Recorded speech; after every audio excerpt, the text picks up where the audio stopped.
I'm Jimmy Nuts. Welcome back to the Fantasy Network. Today we are going to be doing probably one of my longest videos ever that isn't a live stream, and that is the Wise Man's Fear vlog.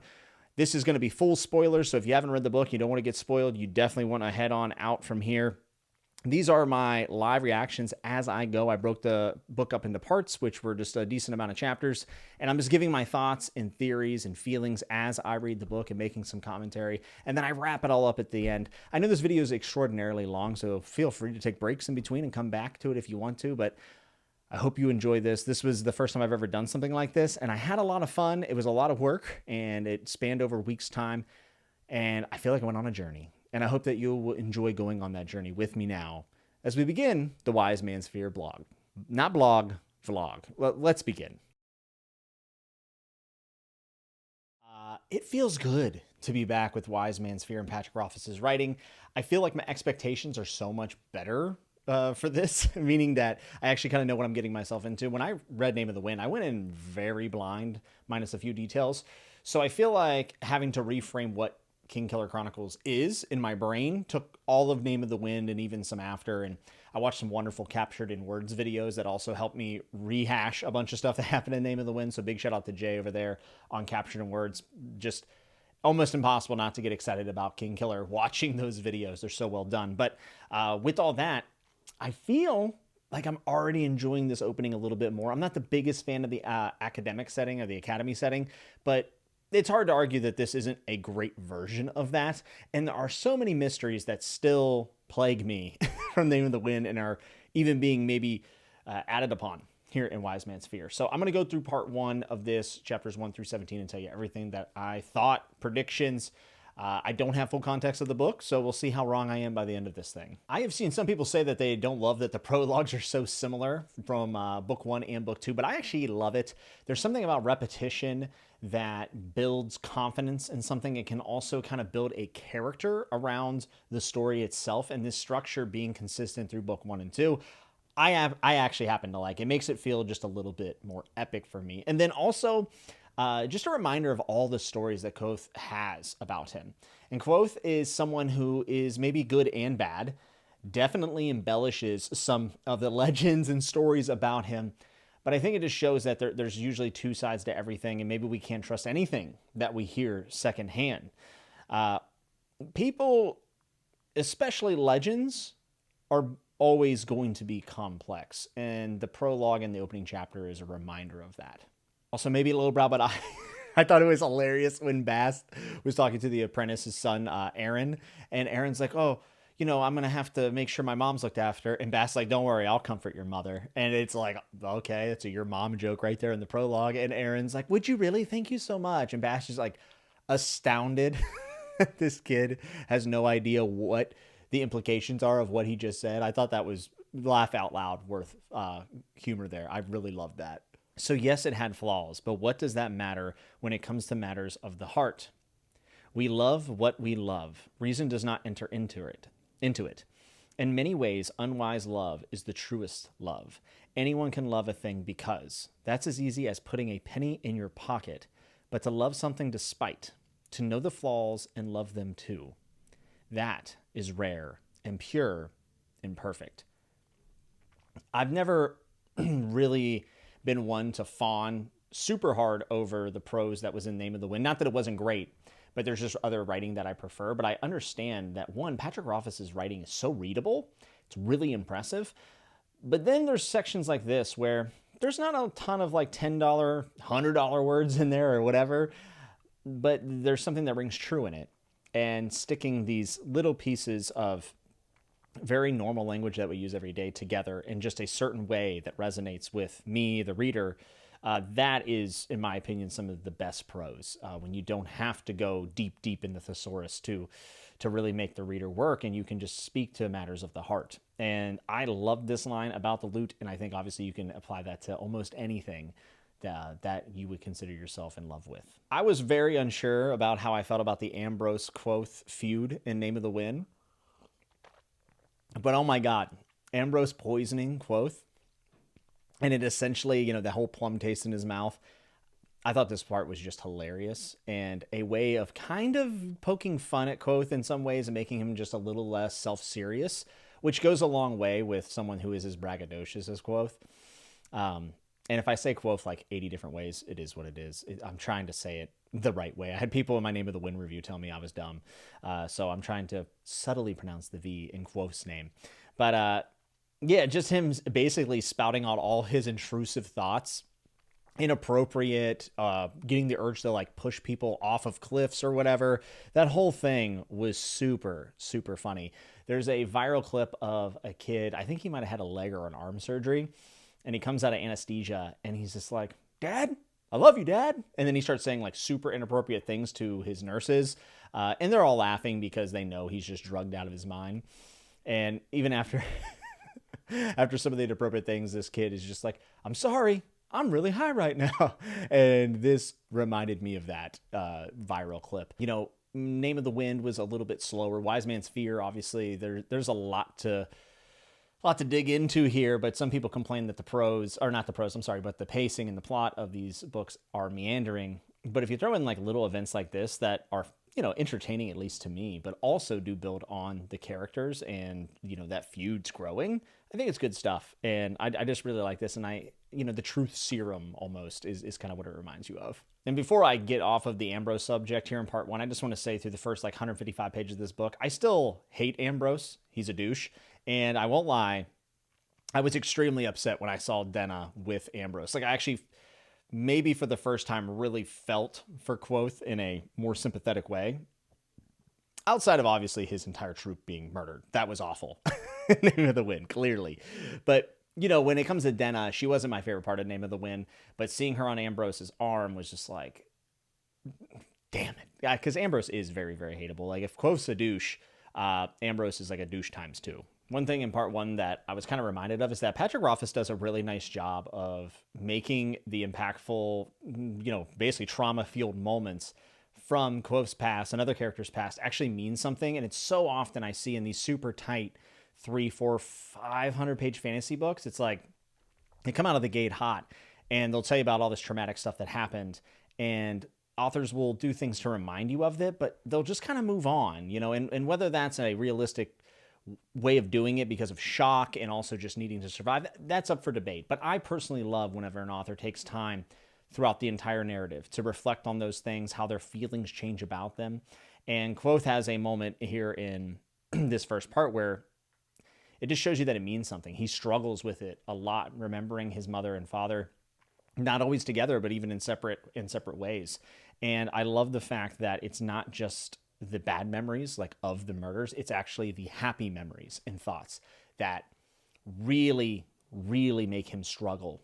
And can't help but feel for the guy. I feel like I'm way more sympathetic to Quoth in this book than I was in Name of the Wind already. When you have 1,200 pages, though, you kind of get that leeway. You get the chance to and the opportunity to explore those emotions. So there is a give and take with that. It can obviously bloat the book quite a bit, which this is definitely not a short book. Quoth also gets back into the archives, which is described in a manner that I can only just, say it is majestic and epic. The archives are almost described as a character in itself, described as a whole city or town even, maybe a kingdom almost, where you have like the low rent housing, the middle housing, the highbrow stuff. But then it also kind of starts to be transformed into comparing it to a living organism. And I just love this description. I could read that over and over and over again. One of the big questions that I had in my notes here is, why does Devi want in the archives so bad? I need to know, and I hope that gets answered in Wise Man's Fear. I know this is book 2 and we have a book 3 coming, but Devi seems to be extremely interested in getting into the archives. And also there was supposedly a female asking after Quoth and said something that he sold a charm to them. Was that Devi or Denna, or who was it? I'm not sure. So that's another question I have. And another outstanding question, probably the last one I have for part 1, outside of the stuff that's remaining from Name of the Wind, is Ari seems to know Elodin. And Elodin, like, why does Elodin want to get close? Or Elodin? We're going to say Elodin. Why does Elodin want to get so close to Ari? Like, what's the attraction there? What's the history? How did he find her? I don't think that was really cleared up here in this part 1. And obviously Quoth is very, curious about that as well. But it seems like Quoth and Ari have a tighter relationship than Elodin. Elodin almost feels like he's jealous in a way. And my first thought was like, Elodin might be Ari's father, but I don't think that that's likely after the discussion that Quoth and him have. But I'm glad to see that Quoth is going to be getting into the class where he teaches you not to be his jackass. Then we close out the section with an interlude, which is how I'm going to be breaking up this vlog or reaction, whatever you want to call this thing. We end part 1 with everyone coming around and celebrating Shep's life and his passing. And it's a bit, sad, and they're mourning. And Quoth mentions friends who deserve better than they got. And I think that's a lot of foreshadowing probably for what's to come, not only in Wise Man's Fear, but Doors of Stone as well, I'm sure. That's it for part 1. I'm loving Wise Man's Fear so far, and if this continues, I could see myself liking it more than Name of the Wind, but the future parts will tell. Okay, so I just finished part 2 of the Wise Man's Fear, which is just to the next interlude. There's actually 2 interludes at the end of this section. It's about 200 pages in this mass market paperback. By the way, this mass market paperback is so easy to read, and I love it. It almost makes me want to go back to mass market paperbacks, except for the fact that the ink, it just won't stop smudging. And I'm like, why? I even try to not to put my whatever. Anyways, we got a lot to go over. Elodin is how you say Elodin's name. I was calling him Elodin. No, I was calling him, Elodin, all last part. So I apologize. Also, the camera is going to look much different. This is a brand new camera. I'm working on things, trying to make it all work. Hopefully the focus is working and all of that. So if each shot looks different, that's why this is a vlog. It's kind of experimental and gives me a chance to mess with the camera a good bit. So if anything looks way different, that's why. But Elodin is how you say that, or at least that's how the audiobook says it. I did do a little bit of this on audio, but I've been really preferring to read it physically. And I love this part so much. There are a couple things that are slight annoyances for me. Really, just a couple things. I mean, Denna. I just find Denna to be so frustrating at times in the story. Constant near misses with Quoth. It's just frustrating, and I feel like whenever she enters the story, I'm like, here we go. Something's going to get misconstrued, and they're going to have a little bit of a happy moment, and then she'll be gone again. And I don't know. I don't love Denna, even here in Wise Man's Fear. But I think with this second part, I know that this book changes a lot in the back half, at least that's what I've been told. Right now, I'm enjoying this more than Name of the Wind. I love this second part. There's a lot of really good stuff in here, and I feel myself starting to embrace the theory crafting stuff that everyone talks about in King Killer Chronicle. I also feel like maybe I should have paid more attention to perspective in the first book as well. But the first time you read something, you're trying to just figure out what's going on and less about why it's happening. Now I feel like because I've been slowing down a little bit, I'm starting to catch some more stuff. So we can talk about Denna right out of the gate. She is mentioning right at the beginning of part 2 here that there's a magic where something is written down that it actually ends up being true, which is kind of mentioned at the end in the the last interlude, whenever Quoth is basically antagonizing the chronicler and saying that there's a magic book where he can write things down and it ends up being true. So thought that was interesting. But I also started wondering, the Chandrian are constantly referred to as a myth or a fairy tale or children's stuff in books. And I'm wondering, well, what if those Chandrian books are written with magic? And that because it's been written down so many times, that's what people start to believe. I mean, even Quoth is saying that some of the stories about him that have been passed down, or even maybe a written account, aren't totally truthful. So it's just this, there's a questioning of everything, even if it's written down or it's from an official source. You're just questioning everything in the narrative. And that was just a thought I had, that, hey, maybe these Chandrian books that call them a fairy tale or children's, fair are actually, it's on purpose. It's a misdirect. Denna is such a grifter, and it pisses me off to no end. She just frustrates me, and I'm wondering if, her being with Ambrose, I'm starting to wonder if she's a part of the Chandrian, or she's been, part of the Mir and she's spying on Quoth or something like that. But I do feel like she kind of instigated a new incident between Ambrose and Quoth. And I'm starting to think maybe it's on purpose. I don't trust Denna at all, especially here in part 2. There's also mention of her ring. When Quoth notices, she's kind of surprised that he notices, almost like he shouldn't have noticed it. And I'm starting to wonder if there's significance there. Her whole pawn shop scheme and the etching above it and knowing that it's a place where she can run a scam, that was pretty interesting. But again, I don't love scammers. That's a pretty despicable thing to do. So the fact that she's just a grifter bothers me a good amount. I'm sure there's another side of this and how she has to survive and make money and all that, but just my gut reaction is that maybe she's a part of the Challenger. I don't know. I want her to turn out being bad because I don't like her. Quoth ends up falling when he tries to rob Ambrose and get back Denna's jewelry and all of that good stuff, or the ring actually specifically. And I felt like someone was manipulating the wind possibly, or something was going on in that scene just beyond Quoth, having a bad time and then falling. But the whole rooftop scene with Ari that follows that is so sick. And the clouds that are coming over. I'm not a very imaginative reader, but I could almost see that scene playing out in front of me on the rooftops and the lightning flashing and illuminating her. I thought that was so atmospheric and great. And then, of course, to add to the mystery, Ari says that Quoth kind of looks like an Emir, one of the Siridae, which is like the highest class of Emir, if I caught that right. And whenever he looks at Ari and says, "How do you know about them?" she vanishes because she hates being asked certain questions. And I'm just like, of course this happens. And then he ends up finding her and they reconcile and all that stuff. But there's a lot to be said about the links between the Emir and Quoth. And it has me to a point now where I'm starting to wonder, and this is a crackpot theory. I have it written down as crackpot theory in my notes. Quoth's parents and possibly the entire troop, maybe they're the Emir. Like, what if the Chandrian actually murdered them because they were the Emir and not just because they were singing a song? Maybe those two things coincided. But I'm starting to wonder, like, the origin of the troop and of Quoth's parents and the fact that Quoth has red hair, which matches the pottery that Nina ends up bringing. So Nina comes back from book 1 and she brings her rendition and a painting of what she saw on the pottery. And she actually says the worst of them all, because we recognize the two Chandrian people. I'm forgetting their names right now. But she says the worst of them all is actually the Emir that is on the pottery. Quoth looks like this person a little bit, has red hair. Also, this is all being, Nina drew this on Holy Scripture paper from the Book of Paths, I believe is the religious text and the name of it. There's so much to keep track of, so I apologize if I mess anything up. But I'm thinking that has to also be a link to all this. Like, the Book of Paths has been mentioned maybe 3 or 4 times now in Wise Man's Fear so far, so I'm starting to say, let's throw that in there. Maybe the theology of the world's also tied into this, and it has to be significant that it was drawn on those papers. Also in that, there is a moon, and the moons make me think of Ari.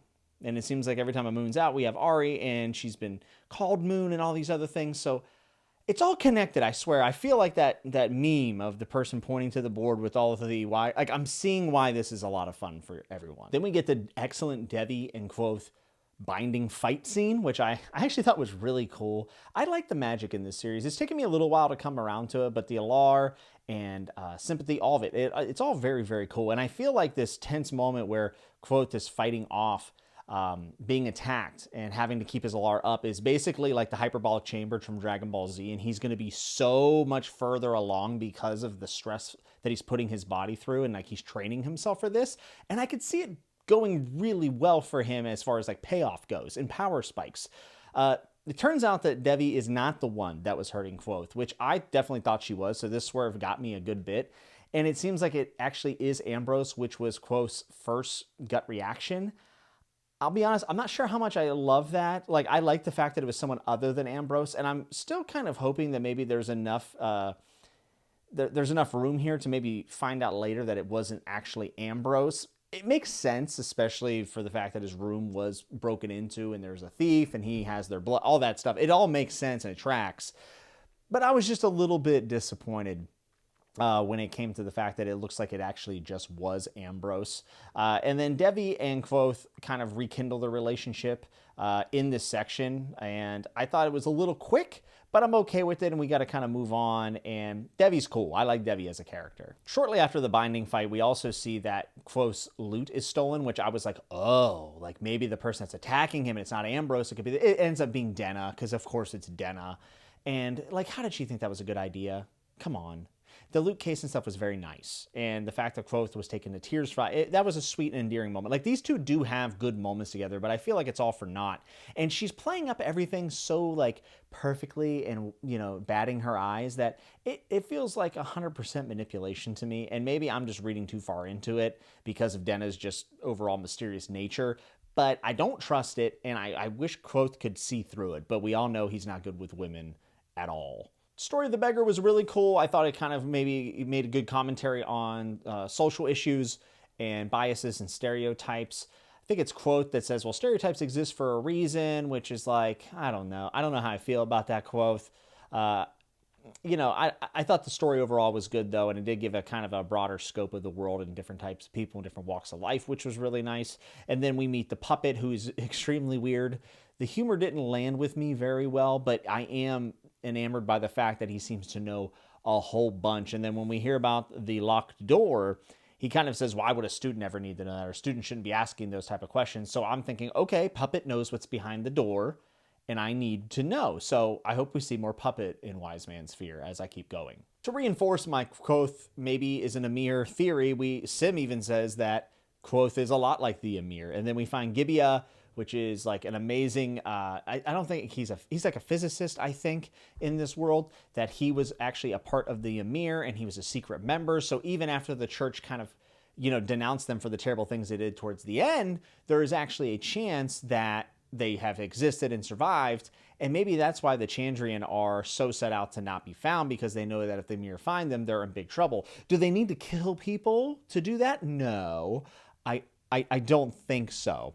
I really liked Fella, by the way, just bouncing to this. Fella in Ilodin, I'm going to keep messing that up, class, knowing the name of Stone, good for her. I imagine that's going to light a fire underneath Quoth's ass to start taking his studies more seriously, because he probably should be a little bit further along naming things than he is so far in the book. Quoth makes an arrow catcher in this part as well, and that was all cool, and the details or whatever. It was probably the least interesting thing in this part as far as just the details go, even though I thought it was really cool, and it's going to have probably implications later in the story even, but regardless, a really cool invention in this world. I feel like this is the part what I talked about earlier in the vlog about how I need to start questioning perspective.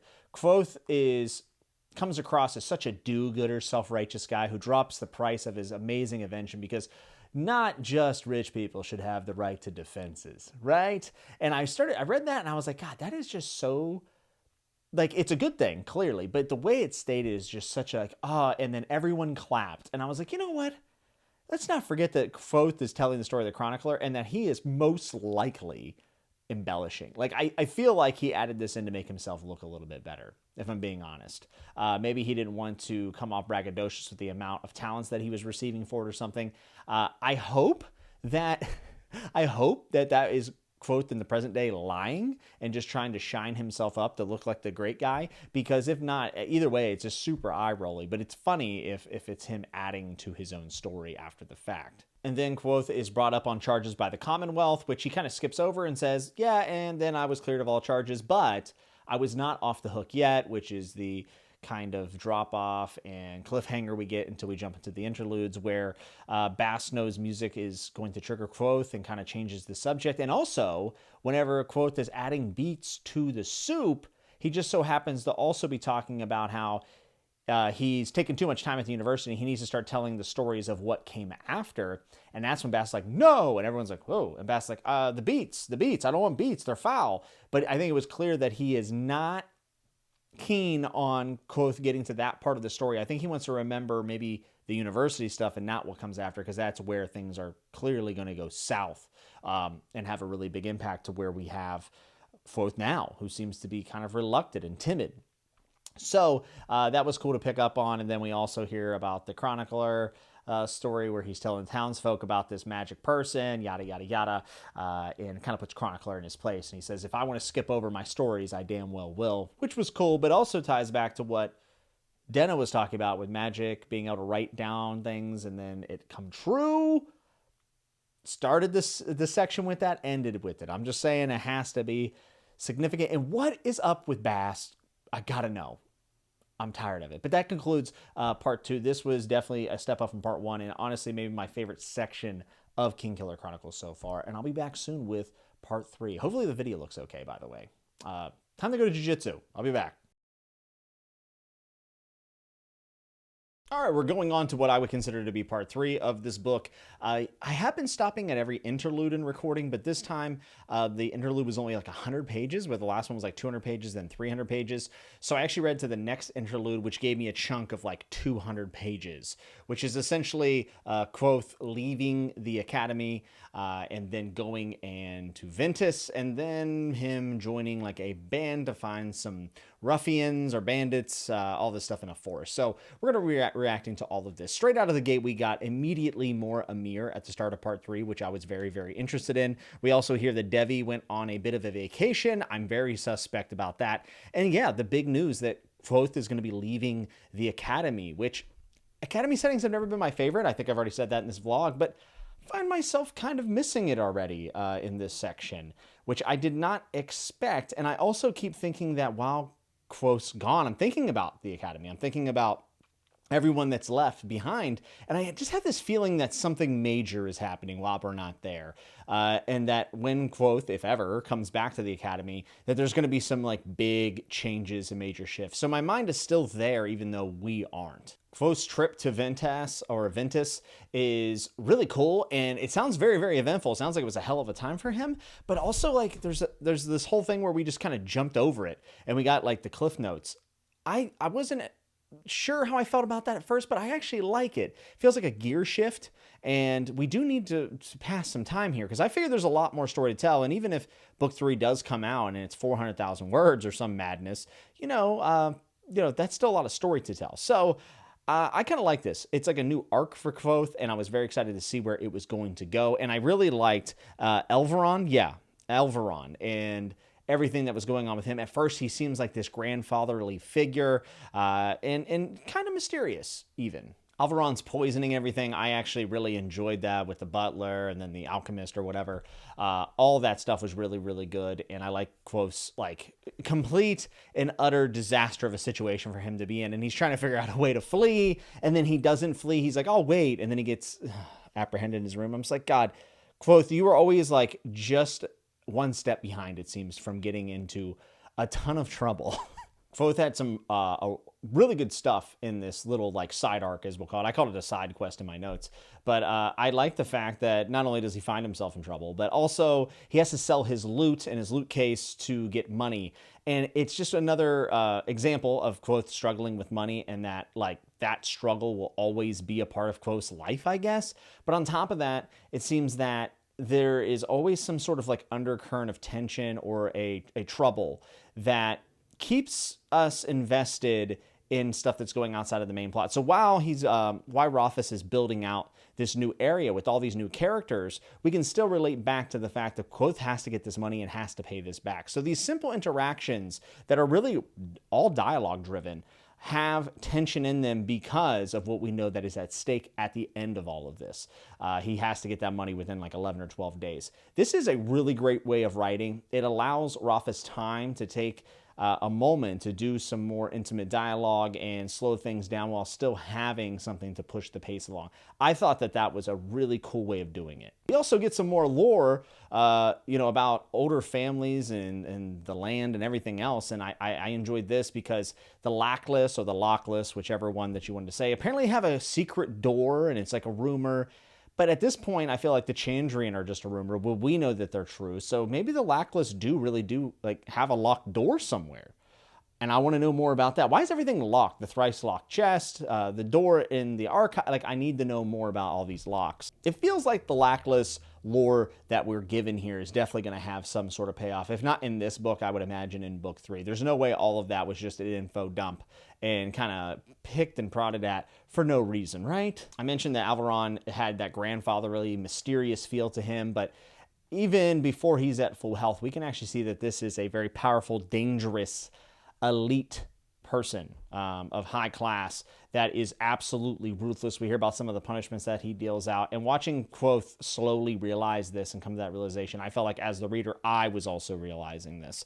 And a reread, it would probably be a lot more obvious to pick up on those context clues, but it kind of did take me back a bit that this character that I found to be kind of endearing at first was actually horrifying and very, very dangerous. And the last little bit I want to mention about all this stuff in Ventus was I loved the ring symbolism of whether it was an iron ring, silver ring, golden ring, and then the ring made of bone that is left for Kvothe as well from the butler. I keep saying butler. It's like a manservant or whatever, but I just really enjoyed that kind of world building and social interactions. And then we see more of that later whenever Coast with his like band of brothers and Tempe is talking to him about hand gestures. These are the little details that get you thinking about the wider scope of this world. And this is maybe becoming like one of my favorite fantasy worlds to be in. And there's a whole lot of detail in that regard that most other people don't ever do in their fantasy world. So I can see why so many people are like addicted to this story. And then we hit the interlude about 100 pages after this and all this introduction to Alvaron and everything. And it's an interlude of 3 questions. And I wrote them down here. See what I did? 3 questions. What's in the chest, right? What was the crumpled paper Bast knocked on the floor? And what in the hell is the mayor doing, or hiding rather, that he needed the chronicler? Is it something simple as a will because the world's so bad that people feel like they need to make their arrangements for their death? Or is it something more? And then the following sections where we see Kvothe get thrown out to go catch some bandits, and he's trying to figure out if Alvaron is attempting to get rid of him, or actually, either way, Alvaron wins. Either he gets rid of Kvothe, who he owes a lot of favors to at this point, or he ends up getting rid of the bandits, which is exactly what he wanted to do. We know that the sentence will be death. Is Kvothe down to kill people, even bandits? I don't know. Certainly some of the people that he's with are. But before we address all of that, and I tell you how I feel about kind of this next arc that we're going on, I wanted to briefly touch on Denna. It seems that we figured out that Denna is indeed, I know there's patrons and stuff, but I was always wondering, like, is she a prostitute? It seems like she's a prostitute, or at least heavily involved in that world. And she's guiding this young girl about how she's going to have to go about it, or she can go home, trying to give this young girl advice and look out for her even, and saying, if we're going to do it, we're going to do it the right way. I was suspicious of Denna, and I was saying, there has to be something about her. Maybe she's part of the Chandria, maybe she's part of the Ymir. I'm not really sure. I'm starting to feel like the fact that her patron is so mysterious is actually maybe her being placed at the right place at the right time by someone else, that she might be a tool of one of these things. Bredon is how we're going to say Bredon. I looked it up on Google. So Bredon is someone who comes and plays the game with Kvothe, and he's mysterious. And he actually mentioned something about how you can be 2 people at one time. And I thought that line was really interesting. I made a highlight on it and took it down in my notes. And then as we're hearing about Master Ash, which leaves a mouthful of ash for Kvothe every time Denna brings up her patron, I'm thinking that Bredon is her patron. That's my guess. That's my theory for this section, I guess. It just seemed like the guy was kind of mysterious. He never really gave a ton of his information out, and he was very curious about Kvothe and his abilities to think, and just said some really cryptic stuff. So I'm going to guess that Bredon is the reason why Denna is in Ventus and right where Kvothe is at this time. Either way, the spat between Denna and Kvothe has one upside that happens in this section, is that maybe she'll stop showing up every 3 chapters. With that said, Kvothe comes off maybe the most unlikable he ever has in these books. Denna obviously sings about Lanray, which sets off Kvothe for good reason. I mean, I can understand that. But this seems to be the point where the split's going to happen. This is a major event for them in their relationship. But also, I think that this is probably the beginning of the separation of Kvothe and music. He seems adverse to music whenever we're with him in the present. So I feel like this is the beginning of that splintering away from music, possibly. And maybe a couple more things could happen from this that is going to really leave a bad taste in his mouth when he thinks about, his musical abilities. Kvothe messed up bad here. He said some things that he definitely shouldn't have, but I'm still very suspicious of Denna. The quote, "That is how heavy a secret can become. It can make blood flow easier than ink." Talking about him trying to write Denna a note and the secret of what happened to his family.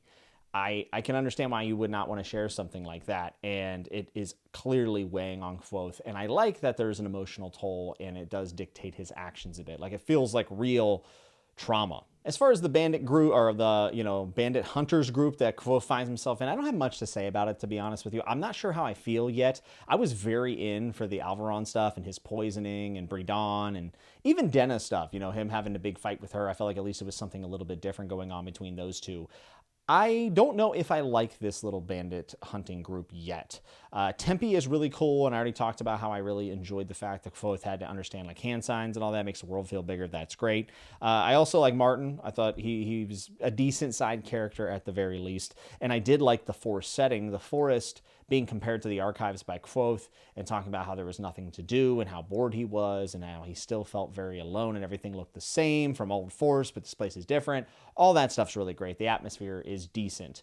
I just don't know how much I'm vibing with it right now. Almost feels like Quoth's going on like a D&D quest adventure. Like this is a scenario that he's going through. And we'll see how I feel about it. I'm not going to say that I dislike it, but I'm not nearly as infatuated as I was for the prior section before the interlude whenever we were with Alvaron. The items seem very fascinating. I'm sure we're going to get more from that culture and maybe even more of those characters featured, maybe, possibly, in this book or later. And Falarian is mentioned. The Fae, I know for a fact that the Fae are in this and there's some weird Fae sex stuff because that's what everyone complains about with this book. So it's coming, and I assume it's going to happen in the forest because this place is like weird and mystical and everything else.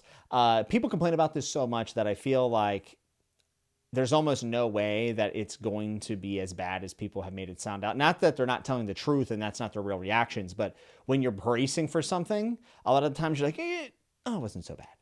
I've seen this happen with other stuff that like universal negatives for other books, right? I think about the, in my opinion, really big blemish in the Red Rising trilogy towards the end with a perspective roll. If you know it's coming, it's not nearly as bad.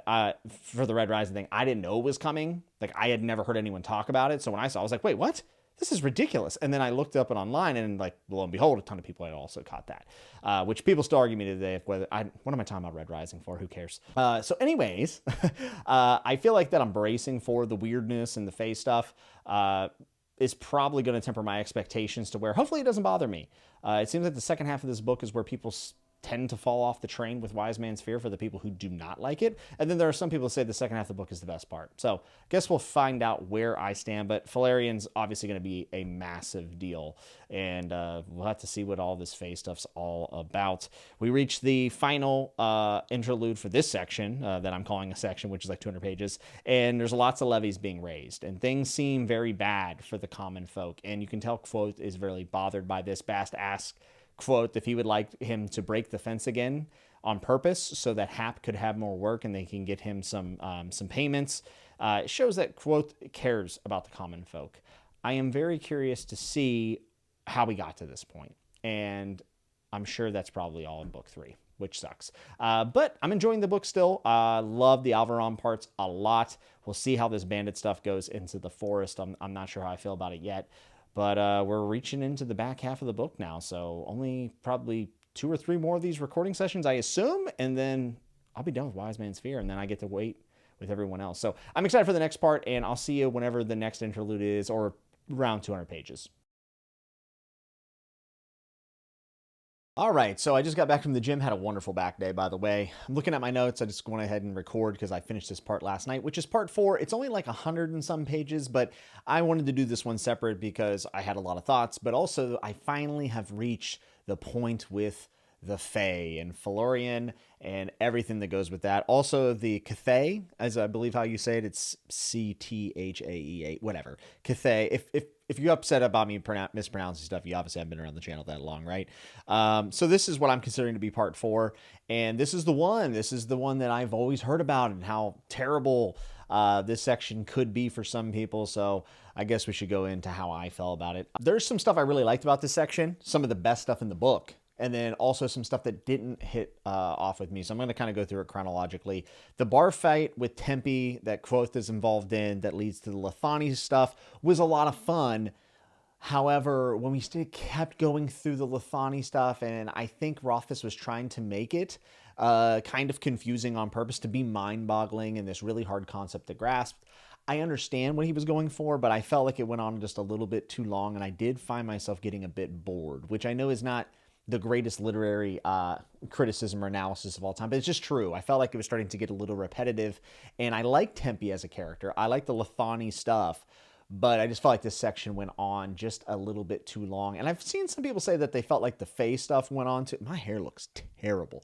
Uh, also, the lighting might be messed up in this section because I'm trying something different. But anyways, so I feel like people talk about how repetitive and how the Fae stuff goes on far too long. I actually thought the Lethani stuff went on too long, and the Fae stuff didn't feel like it was too drawn out, to be honest. Next, we have Jax in the Moon story that's told around the campfire, which gets interrupted, and then we come back to it. I love this part. I thought it was excellent. There is a lot of talk about Jax in the Moon, which we know that the moon has been a big thing. We've seen a lot of moon symbolism when it comes to Ari in past scenes, but also the piece of pottery that had art about the Chandrian. Also, the moon was in that. So I thought that that was really interesting, and it started to make me wonder, Jax kind of sounds like Haliax, which is Lanray or Lanray. I'm like, okay, maybe those things are connected. I'm really trying to piece all this stuff together. And then also the story was said that Jax was down on his luck and that he at one point might have been a tinker. And I thought about how the Lackless family was also down on in the luckless family, right? Also maybe down on their luck. I kind of am correlating two words that maybe shouldn't be. But also that I believe there was some sort of like troop or tinkers in the Lackless past as well. So I'm like, okay, was Jax Haliax part of the Lackless family? So I wasn't a big fan of the Lethani stuff, just like how long it took. And I got to be honest, I think the group dynamic and the bickering works for a little bit, but I was pretty over the group dynamic by the time the actual cool battle happened. So I did want to make note of that. I said in my last part I wasn't sure how I felt about it. We'll see how I feel. I didn't really like the group dynamic very much outside of Tempe and Martin. But the cool battle with the bandits, the leader's obviously a big point of contention. Like, who is this? We get that answer from the Cathay. We end up finding out that this does happen to be Cinder, who killed Quoth's parents, and he was that close to the murder of his parents, and he doesn't get to seek revenge, which is pretty crazy. Also makes me wonder why Cinder ran away. I mean, obviously Quoth does something pretty miraculous, and people are going to be talking about that for a very long time. It's almost like legendary as you're reading it. But it also just makes me wonder, like, is Cinder now aware of how powerful Quoth is? And if that is true, I imagine they're going to be coming for him. And you also wonder, like, does Cinder have any idea who Quoth is in general? Probably not, right? Because he has such a small reputation, seems to be at the academy, that there's no reason why he should know that this is the kid that got lucky and stayed alive. But I thought all that battle stuff was actually really cool, and I was relieved to find out that somehow the captain wasn't Ambrose. Like, the first thing I thought of when I saw it was like, just don't let it be Ambrose. Like, that's all I care about, is as long as it's not him. So it ending up being Cinder was really cool. So we meet the Fae. We meet Valerian, and this is the point where people say, this weird Fae sex stuff, it's not what I want. I will say that there's always going to be something like that with Fae. Like, that's part of their, like, the lore of Fae. And Valerian is, I guess, an okay character. I don't necessarily care about the character very much. I think it's used to be some sort of like character development for Quoth. I don't have a lot to say about this, other than the fact that I didn't think it was that bad. Like, it's been hyped up so much that I was kind of ready to cringe, and it wasn't that big of a deal to me. The thing I don't like about it is, Quoth 16, so that's awkward. The scenes weren't super, super descriptive, and I understand that, people of that age do end up having encounters. However, I hate whenever it is like super into detail, because it's like, now you're trying to get me to imagine someone who's 16. It's just, I don't like it. This happens in other books too. And it doesn't have to just be female, it could be male. Either way, 16 years, it's just kind of creepy. But it wasn't that detailed, so I didn't think it was that bad. The only really cringe thing about all this is that Quoth apparently was really good. And Valerian was even like, your first time, really? It's just like, dude, a 16-year-old virgin is not laying pipe. Like, he's just not. I'm sorry, he's not. And that is almost more unbelievable than any of the magic stuff in the story. That fact that this guy knows his way around, if you know what I mean. No, he doesn't. He's 16 and he's virgin, and it's silly. So, and Quoth's telling the story, so maybe he's embellishing a bit. That's part of the frame narrative. But that's my biggest issue with it. It's like, this dude does not have game. There's no way. And for him to now also be some sort of like, sexual legend is just whatever. Who cares? I didn't think it was that long, and it's not that big of a deal. Just kind of outlandish. So whatever. The Fae stuff didn't really bother me all that much. Some interesting notes about Valerian is that she will not say the Chandrian's name. It seems like people refer to them more as the Seven. And also mentions the story of a guy who stole the moon and was locked behind doors of stone. Is this Jax? Which turns out to be Lanray, which is Halax. These are just questions I'm asking. I immediately thought of Jax because I thought the moon story was so cool. And then we get into the best part, maybe of the whole book, which is the Cathay section. Definitely a highlight, like had to be the best. There's lots to dig into. I'm not going to pick up on my first read. I got to watch some caption words videos to understand and maybe hit Reddit or something. But it says that the mayor, which is Alvaron, is an extraordinary man and has been close to the Chandrian, though he doesn't realize it. And I think it has to be a tie to the Lackless family. I was trying to tie in Haliax or Jax to the Lackless family, and we do know the Lackless family is now close to the mayor. So to me, that's the connection. And then the Cathay is like, I'm so funny, and you'll realize like why I am in the future, and you'll appreciate it. And tells Coat that he must stay with or close to Alvaron and the mayor, and says to go past the Stormwall, which is that big mountain range over there in the east. I always get my directions mixed up. So that's pretty interesting. It sounds like we might be able to see some of that maybe in this book, but maybe it's in Doors of Stone if that ever gets released. And yeah, I wonder what's going to happen with the mayor. And I don't know. I kind of expected the Lackless stuff to possibly just fizzle out from here, and then it just attaches to the history. But now I'm starting to think that the Lackless family might have more to do with the overall story than I thought before. Oh, also, he says if Kvothe stays near Mayor, he will show him their door, meaning the Chandrian's door. There's a lot of doors in this series, is there not? And then we get the Denna stuff. The Cathay is telling truths that are supposed to break men, and Kvothe has to hear about Denna being beaten. And I think to this point, like I've made it pretty clear multiple times, probably annoying at this point, that like Denna is kind of an annoyance in the plot for me. But I think I am wrong about her maybe not being human or being just purely dastardly. I think she might still be a chess piece for like a larger group like the Emir or something like that. But I think I've been a little too harsh on Denna because whenever I heard about her being like beaten silly and her, you know, hoping and praying that it would stop and thinking of Kvothe, honestly, it did get me in the feels a little bit. And I felt sympathy for her in that situation, and I didn't like hearing about that. So I think maybe I've been a little bit too rough on Denna, but it was more just like the repetitive nature of her showing up and like, you know, she's going to leave. They're going to miss communication. So I don't know. I guess I have a little bit more attachment to Denna than I thought I did. Still not really my favorite thing about this story, but yeah, I just felt like I should say that I think my past parts of this vlog, I was probably wrong about her a lot.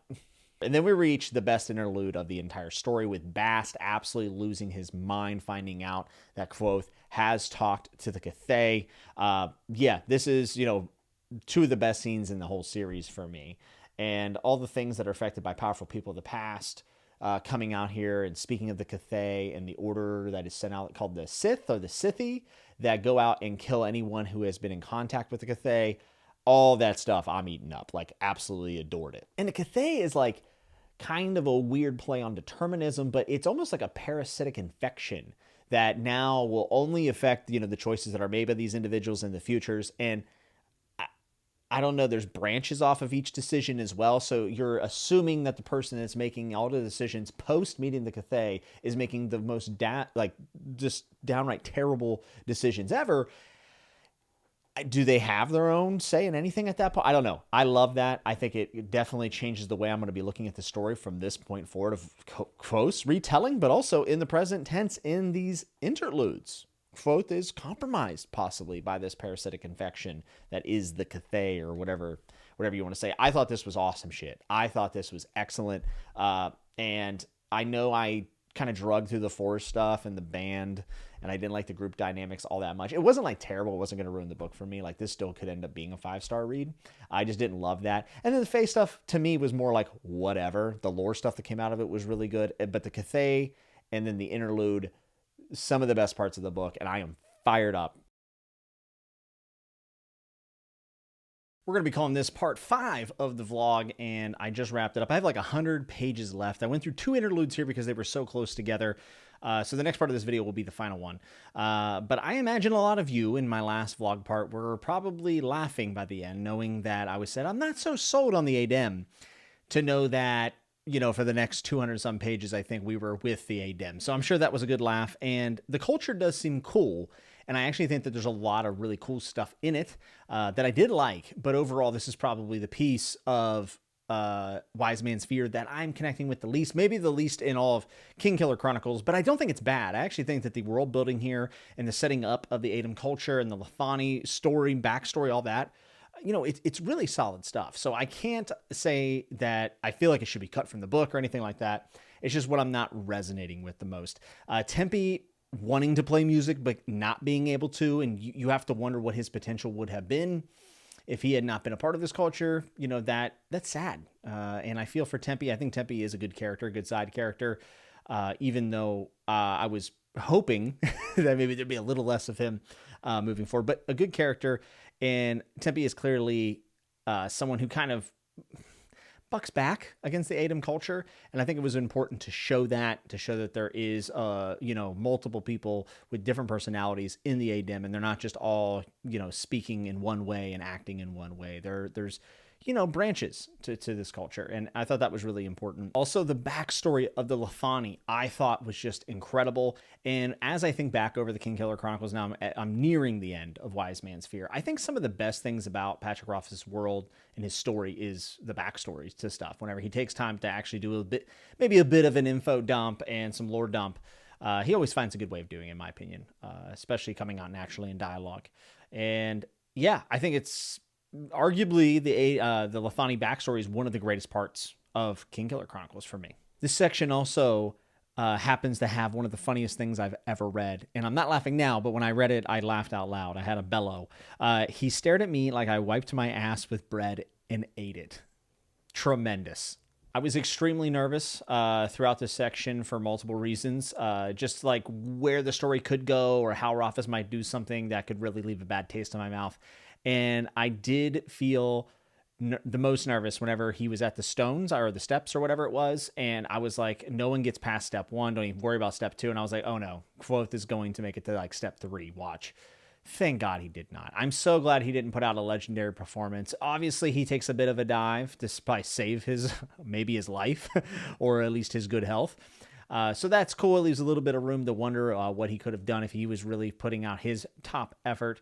But I was happy. I was happy with the direction of that. And I feel like I would have had a bad taste in my mouth had Quoth just absolutely steamrolled. And very important to note that Vashette also speaks about a darker side of Quoth and is not even sure if she should be teaching him this stuff.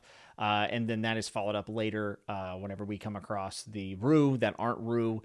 And yeah, Quoth has changed, and you have to say, and I would assume Vashette, what she's speaking of is the fact that the Cathay is at the root of it, or is it all the trauma that Quoth had, and maybe the PTSD type effects? I'm not sure. I have to think it's the Cathay though, and I think that that's something that we have to keep in mind as we continue on with Wise Man's Fear, and hopefully one day Doors of Stone. At the end of the section, we get some Chandrian goodies finally, which is, I feel like, what we were hoping to get all along. And we find out their true names. And then we move into an interlude where we're saying the names, and Bast is absolutely losing his mind. Like, he does not want these names spoken. But Quoth says, hey, once is not a big deal. They're not going to find us. And they're probably quite busy, because a lot of people are probably saying their names nowadays. So I thought that was really cool. And then I thought it was interesting that the chronicler was kind of questioned. Like, he was kind of getting interviewed for a second. And then it made me wonder, it's like, oh no, is Chronicler going to be like some mysterious person? Like, is he like Ambrose's third cousin or son or something madness? Like, I don't think that's the case. But I just have my conspiracy tinfoil hat on at this point. So the interlude was short, simple, sweet, and was good. I think it was this interlude where we get the line about how being a traveler is the greatest way to humble oneself instead of sitting in a room, like being in solitude, sitting in silence for, years. What you should really do to humble yourself is go and travel. It is the great humbler. And I agree with that so much, like 100% agree with that. I think traveling in more than one way is one of the most important things we can do as humans, especially when it comes to understanding other humans and also ourselves. Quoth leaves this section. We're moving on now, and we go into where he finds some Rue and 2 slave girls, and we quickly realize something's wrong. And Kvothe comes to the rescue and ends up murdering everyone in the troop, which honestly did shock me. Whenever he said the poison might, have an effect, I didn't think that it would lead to him then going out and slaughtering all of them. And then leaving one alive with water just to extend the suffering, which he says is like one of the worst and darkest things that he's ever done. I won't lie. I was like, they probably deserve this. But then we see him take the 2 girls back, and then he breaks Jason's arm. And it's like, man, Kvothe is very different. And maybe without the Lethani being preached and embedded into him, maybe he would have even been worse off at this point. And maybe being away from that is he's going to start slipping, I think. So without a doubt, that darkness that Vachette talked about, I think is here, and it's evident. And I'm blaming the Cathay along with all the trauma. Very interesting that even though these were not real Rue, that Kvothe slaughtered a band of Rue, very similar to Cinder, right, in the Chandrian, and left one alive. I don't know. Interesting parallel to what happened in his life. And then we come to an interlude where Kvothe gets his ass whipped by 2 of the king's soldiers. Kind of has a good showing at first, and then it seems like he kind of remembers that he's Coat, not Kvothe. He's an innkeeper. And he says after the fact, whatever chronicler and Bast are helping him, he's like, I almost forgot who I was there for a second. And I kind of bounced back and forth with this. I was like, oh, between the chronicler recognizing that the sword above the fireplace is not the one that he talked about, that he received from the Adem, and then also not, winning a fight that we expected him probably to win. I was like, is this all lies? Like, is there a chance that it's all lies or embellished at this point? But I have settled on the fact that I do not think that is the case. I don't think the sword's above the fireplace because it's too valuable. I don't think he wants to lose it. Maybe he also gave it up. I don't know. Maybe he goes back to the Adem at some point. But also, I believe that him losing this fight is him having a good showing and then realizing I am Coat. I am not Kvothe anymore. He seems to want to not be Kvothe. He wants to be just an innkeeper, a tavern keeper. And if you are an innkeeper, you're probably not being up to the king's soldiers. One, it raises a lot of questions, not just from the military, but also from the perspective of the townspeople. He kind of had to lose this fight unless if he wanted to uproot everything that he's built at the tavern. I think it's more of a crisis of identity rather than a physical one. And something is mentally blocking. Like we see him try to do some stuff and it doesn't pan out. So there is something blocking his brain and he's going through a lot. So I think this is like years and years and years of PTSD, trauma, and other things happening to him that is restricting him. So this was an interesting interlude. Didn't go the exact way I thought it would. And it makes you just wonder like what Chronicler is also thinking at this point with the sword not being there and all that stuff. So we are now into the last 100 or so paid, a little over 100 and some change. So the next time I see it, it'll be the last part of this vlog. And even though the Adem weren't my favorite and I wasn't attached to them, I still think there's a lot of really good stuff in there, like I said, in this piece of the vlog. And I don't at all think that the story has completely lost its way or anything. So it's just not my favorite part. Wasn't that attached to it. But I will see you in the next part for the finale of Wise Man's Fear. We have now entered into the final part, part 6, and I'm also going to be giving you my final thoughts for the Wise Man's Fear. Right out of the back, well, we're back with the mayor and all of the court situation, and now he has a new wife, and we see Stapes, I believe his name was. I never mentioned it prior because I always wanted to say Steeps for some reason. But I loved all of this. Any kind of maybe reluctance I was feeling towards the whole side mission of trying to catch the bounty hunters, which did lead to some amazing stuff. The Cathay was like the best. I just felt like I was right back in the saddle again, and I blew through these last about 105, 106 pages. They just went away, and I honestly, I didn't want it to end. What is in the lockless box? We kind of talked a little bit earlier about maybe they did have a locked door. Well, this seems to be the truth of that legend that has been passed down. I thought all of that section was really, really dope. And on top of that, Kvothe's box at the end that we see that has all of these special features and how it's locked. It kind of reminds you a little bit of the lockless box, right? So is this the same magic? It is the same box reformed? Who knows? I have absolutely zero idea. The fallout between the mayor, his wife, and Kvothe in that all that dialogue I thought was beautifully done. It built where I never wanted to jump ahead in the dialogue to see what was going on. I would never do that, but I didn't feel that need. I was living on each word, knowing Kvothe was getting more and more upset. And at some point I was thinking, Kvothe, how about you do bring this down on them? How about you do make them feel stupid for being so just ignorant towards the Rue? And I was glad he did, even though it basically made everything come crashing down. I thought the fall of the ring stuff and how significant that was really cool. And then to see Kvothe keep the ring as he leaves definitely ends up playing in. And then maybe that's the name of the wind ring we hear him talking about with Illidan. All that was great, beautifully done. Have we seen the last of Bredon? I was thinking that, or Bredon.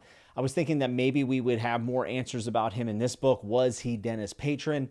I'm not so sure now, and I would be very disappointed if Bredon was just kind of cast away from the story at this point. Like, I would like to see him in Doors of Stone. Kvothe ends up coming back. He basically gets a tour of the university again, but also Tarbean. Feels like Kvothe's greatest hits revisiting now as a different person, which he is based on everything that he's experienced. He is a killer now. He has slept with the he is the legend that is being spread. Maybe not as intensive a version of the stories that are being spread, but certainly he has changed. I thought his moment with Denna in that conversation was all very well done. And even though I have been annoyed throughout this entire vlog and very suspicious of Denna, more and more of that suspicion has actually subsided, except for the fact that all the symbolism of blue around her reminds me of the Chandrian. So I still have some suspicion, but it seems more just like a tragedy of misconnections and bad timing and missed opportunities, and also just not very good communication. The whole love is blind thing that they talk about with Fella and Sim was really good. This does kind of lead me into, one of the things that people talk about with Wise Man's Fear, and I guess I could wrap this up in my final thoughts. You can kind of just combine all these right now. They're my final thoughts and the thoughts on this section. The whole Kvothe is attractive to so many women, and he's sleepy, he's casually dating, he's going out to dinner, he's distant. I see what Rothfuss is attempting to do. Rothfuss is attempting to show the price of being a legend. Remember we talked about traveling humbles someone? Well, in the experience of becoming a hero, you also get humbled. And there's a price to all of that. And I think he is trying to show that slowly but surely Kvothe is becoming a hermit. He's becoming what we see towards the end of the story with just one friend with Bass left. But even Sim, you can see that there's a distance being with the whole fella jealousy thing. I feel like we're just going to slowly see people around him be wronged and possibly just start distancing himself. And I think Rothfuss was trying to get over the fact that Kvothe can't make a connection anymore, that there's something inherently wrong with him, which also makes him mysterious and does make people attracted to him. I understand what he's going for here. And I know a lot of people are upset about the sex stuff prior to this with the Fae, but then also the Adem and all that stuff.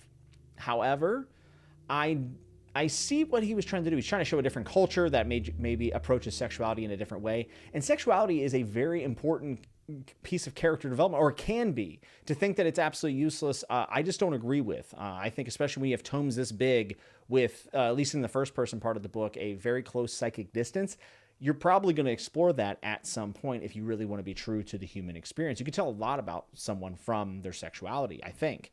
And all that's valid to explore. When it comes to the execution of it, I think I've seen some of these things done much better, and some of it does miss the mark. I felt like I was taking out a bit of this dream and this chronicle and a tale by the fire with, Bass, Kvothe, and Chronicler whenever some of the just out of the blue attraction would happen with Kvothe. So while I see what he was going for in a lot of these sections, they didn't always land with me. And I do think that if there's anything about this series that kind of pulled me out of the story, it might have been only those pieces. So, I guess I'm mixed on that, but I definitely don't hate it as nearly as much as everyone else. I think people see any sort of extended scenes that are based around sexuality to just be fluff or garbage, and I just don't agree with that. Simply, I don't. I also don't complain that much about the GGK romance scenes. Sometimes I can take them or leave them, but I feel like there's just this, especially in America, there's this big pushback on these things, which is for a multitude of reasons. By the way, I guess one of the last parts, maybe part 4, I don't know, it was like a week ago, I said, I bet while Kvothe is away that a lot of things have changed at the school, and I'm excited to see what that is. And a couple things have changed, but not really. So I was wrong about that, but I've been wrong about a lot of stuff in this vlog, so at least I'm consistent. Illidan and Kvothe having a conversation about changing the names of things and just the professor's immediate reaction to this being like, wait, you changed the name of something. That is a bit of a hint we should pay attention to. I feel like that is going to be part of the tragedy of Quoth's story, is that maybe he even changes his own name if he's able to learn it. Something about that's definitely going to come up because it was way too big of an eyebrow raiser for Illidan. So then they talk about Denna. They talk about how she changes her name. What would you say about someone like that?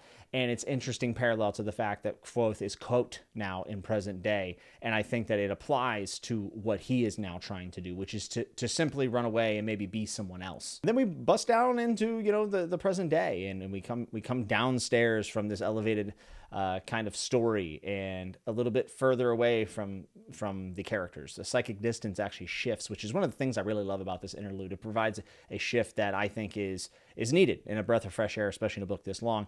But Chronicler is talking to Bast in his room after they go to bed, and he's basically saying, like, even if the Cathay has manipulated these things, why would you act any different? Is fruit not still sweet? Did you still not sing, or blah, blah, blah, blah, blah?